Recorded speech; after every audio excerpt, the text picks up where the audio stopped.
kerjasama antara LKB Harsopsi dan Satu Nusantara News. Pada kesempatan ini saya Paul Erwin didampingi oleh Bang Ismail Marabesi akan membahas mengenai mafia tanah yang saat ini sedang marak dan panas di Republik ini. Oke ya, mungkin tanggapan saya terkait dengan mafia tanah ini. Sebelum kita masuk di situ, kita mesti jelasin dulu nih, apa sih mafia ini sebenarnya. Kalau mafia ini memang ini satu perbuatan melawan hukum yang memang sering terjadi.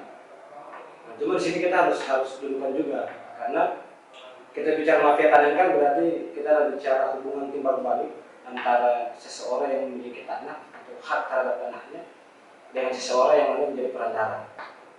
Di sini kalau dalam segi perantara kan kita bicara terkait dengan pasal 64 Kitab Undang-Undangan. Di situ dia menjelaskan bahwa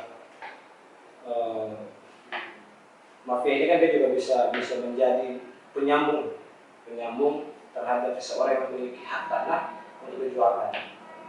Nah, namun sering kesepakatan yang dibangun oleh kedua belah pihak ini itu salah digunakan oleh si penjual atau si mafia ini dengan berkedok mungkin pengen mencari keuntungan sendiri dan lebih ke lain. Mungkin gitu sih.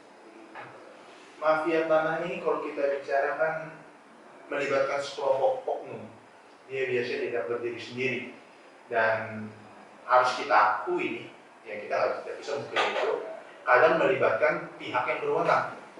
Ya dalam hal ini ya mungkin BPN atau orang-orang kelurahan, kecamatan, notaris ataupun juga bahkan penegak hukum. Jadi kalau kita bicara mafia ini sangat amat luas. Namun satu modus yang pasti yang membedakan dengan hal-hal lain, tindakan lain, perbuatan mafia itu selalu bertentangan dengan hukum. Jadi ada hukum yang dilanggar dan dalam hal mafia tanah ini pelanggaran ini menimbulkan kerugian yang berhubungan dengan benda tidak bergerak berupa tanah. Baik, kalau menurut saya yang paling utama dan terutama adalah waspada. Kalau kata Bang Nabi kan waspadalah. Kejahatan terjadi bukan hanya karena niat ya si pelaku, tapi karena ada kesempatan. Jadi selalu waspada. Kalau itu hak kita, sebisa mungkin kita yang urus. Jangan percayakan kepada orang lain. Yang kedua, jangan nggak mau repot. Kalau kita lihat mengurus mafia tanah ini, rata-rata semua berawal dari nggak mau repot, mempercayakan orang lain, menggampangkan. Nah, urus sendiri. Memang ini rada ribet. Ngurus tanah itu nggak gampang, ribet, panjang, dan kadang menimbulkan biaya besar. Tapi itu bukan alasan. Kalau kita memang menghargai hak kita, ya urus sendiri. Saya rasa dua masukan itu yang paling krusial, paling penting supaya mencegah kita jadi korban mafia. Selanjutnya, saya tambahin aja. Mungkin kalau kita mau menghindari atau jangan sampai kita terjebak dengan kondisi seperti itu, sebenarnya yang tadi Bang Paul bilang ya kita harus waspada, kita harus berusaha untuk sendiri. Tapi di satu sisi juga kita bisa memberikan kewenangan kepada orang lain. Tetapi orang yang mana dulu jadi pertanyaannya. Mungkin kita bicara dengan kerabat dekat atau saudara, kita mungkin bisa bekerja pada pengacara mungkin menjadi penyambung, dan kita bisa berikan kepada siapa saja. Tetapi dalam proses pemberian kewenangan si pemilik tanah kepada orang lain ini, dia harus melalui proses hukum yang pasti. Contoh kita bicara terkait dengan perjanjian, karena kan dalam proses penjualan tanah kan bukan semata-mata. Contoh saya memberikan kewenangan kepada Bang Paul untuk menjual tanah saya, tapi di situ ada aturan-aturan hukum yang berlaku. Mungkin kita bicara, contohnya kita bicara pasal 1320 KUH Perdata tentang sah perjanjian, itu kan harus konfirmasi itu. Biar nanti dalam proses perjanjian yang kita berikan kepada orang lain ini dia punya hal-hal yang pasti. Karena yang namanya kita memberikan kewenangan kan bukan cuma sebatas, kita cuma memberikan itu sebatasnya mungkin kesepakatan atau surat kuasa penjualan. Nah, dalam klausal pasal atau poin-poin penjualan itu kan ada batasannya.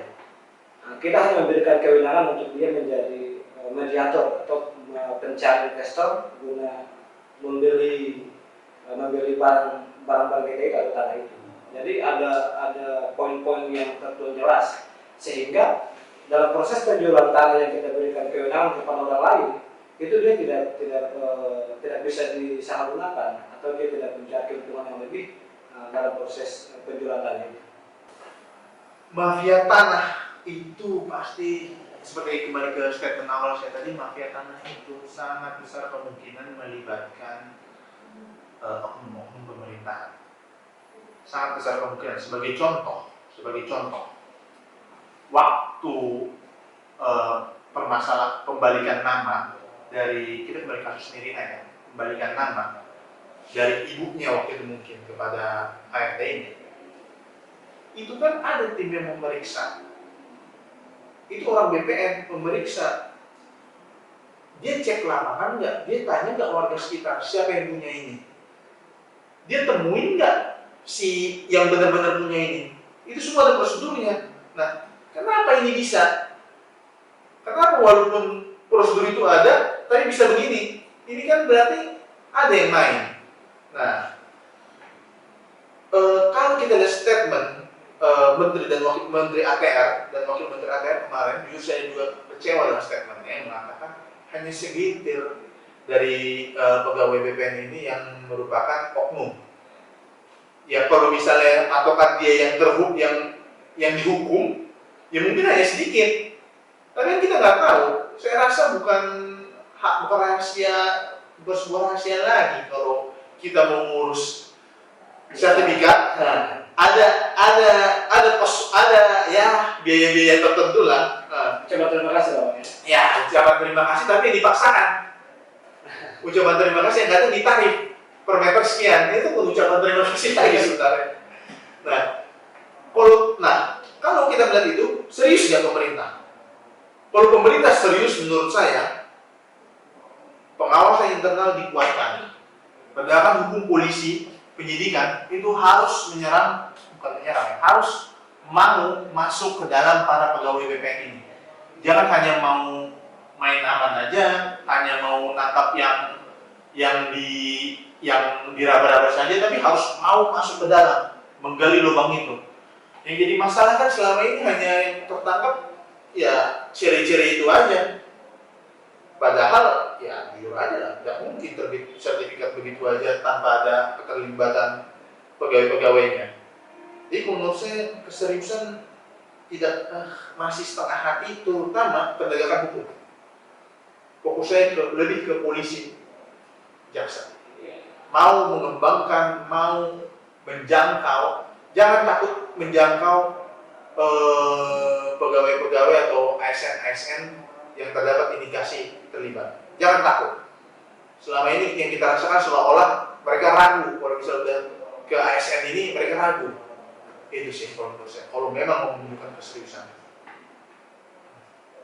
Proses saya mungkin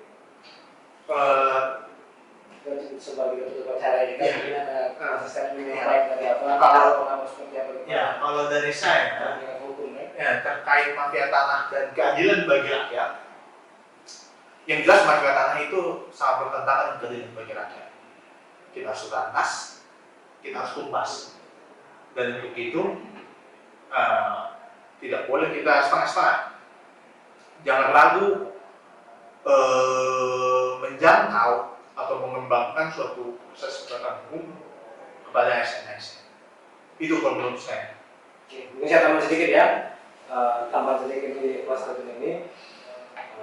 Mungkin kami dari Kalkadia Saksi juga akan memberikan support kepada aparat penegak hukum dalam hal ini kepolisian agar pihak kepolisian ini juga tidak ragu-ragu dan selalu teguh melakukan supremasi hukum agar masyarakat Indonesia dari Sabang sampai dengan Merauke bisa merasakan apa itu yang namanya keadilan hukum bagi rakyat.